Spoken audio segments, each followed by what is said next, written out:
Hello, welcome to my next video, which is all about humidifiers for houseplants.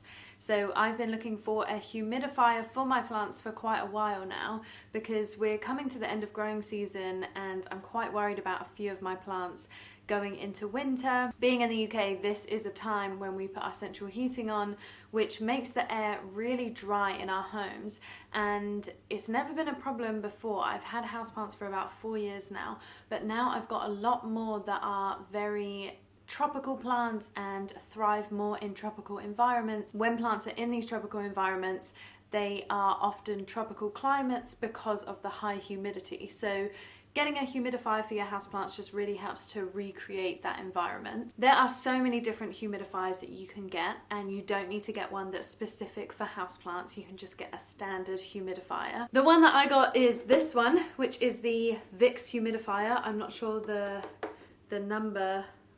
I'll put it on the screen. This one I got from Facebook Marketplace, which I'm always recommending because it's great to get secondhand things. Often with humidifiers, people use them for babies and they don't actually use them that much. So this one, it kind of looks almost brand new. It's also important to mention that this is a warm mist humidifier. You can get cold mist humidifiers or warm, or even ones that you can alternate and have both. This one is a warm mist, which is much better for those tropical houseplants because in their natural environment, they'd obviously have a lot of warm humidity. Check and do a bit of research before you get yours, because sometimes the warm air might be a bit harmful for pets or children as it gets quite hot. So if you have either pets or young children that will kind of go quite close to it, it can be a bit of a hazard, but just check on that. I don't have either, so this one is fine. With this one, you can just take this off, which is the water tank. You just unscrew this bit here. This is also a 4-litre water tank, which is really great because it means you don't have to keep refilling it all the time.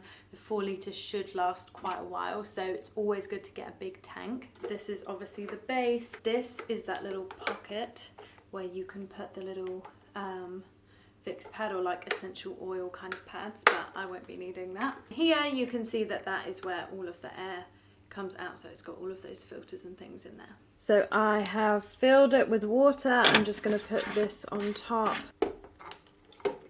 Just place it there. There are 2 different settings here.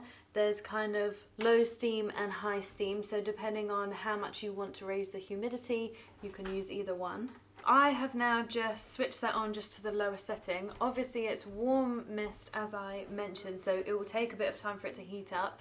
So while that's heating up, I'm just going to talk to you about this, which is really good to get. Would recommend getting one. It basically just tells you the temperature in the room and the percentage humidity, and this is really going to help because depending on what plants you have, they obviously need a different percentage of humidity in the room.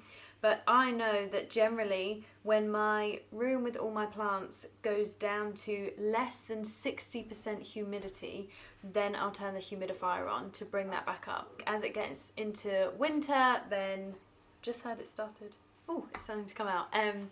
And yeah, when we have our central heating on, I think the humidity will go below 50%.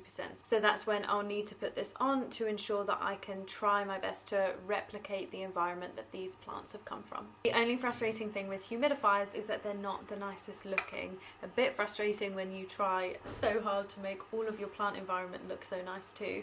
But I am just going to try to nestle it behind a few plants, which means that the plants that need it are going to be around it, so that's the perfect place for them to get the humidity, but also some of the plants will hopefully cover it so it won't look as ugly. The important thing to note though is that you don't want the humidifier to be too close to your wall. But I think it should be fine in this situation. So I've now been using the humidifier for a few weeks. It's not quite the winter months yet, so I anticipate I'm going to be having to use it quite a lot more. So far I think it's been great. I've just been keeping an eye on my humidity meter, and anytime the humidity drops below 50%, I will just put this on and leave it running for a while. I'll also keep an eye on that humidity meter and just see what kind of level it takes it up to Sometimes it increases it by a lot, sometimes not so much. So just keeping an eye on that and then kind of gauging how long I need to keep it on for. This humidifier is great because it automatically shuts off when the water is empty, which is really good.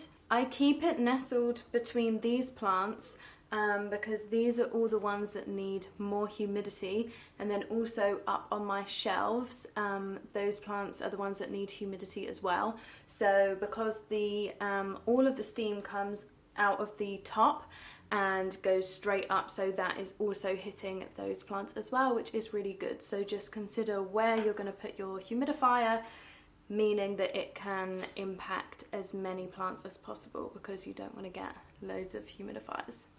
So it's good to keep an eye on the impact that the humidifier is having on your plants. So some things that I was seeing is like brown crispy leaves. That is a sign of low humidity, and that I think has been helping these plants. So just keep an eye on it with your plants like that. Just see how it works over time, and then kind of either move it around, put it on at different times of the day, or leave it running for longer or shorter depending on how it's impacting your plant. So I really hope that you've enjoyed this video and found it useful. As always, if you have any questions at all, just let me know in the comments, and I'll see you in my next video.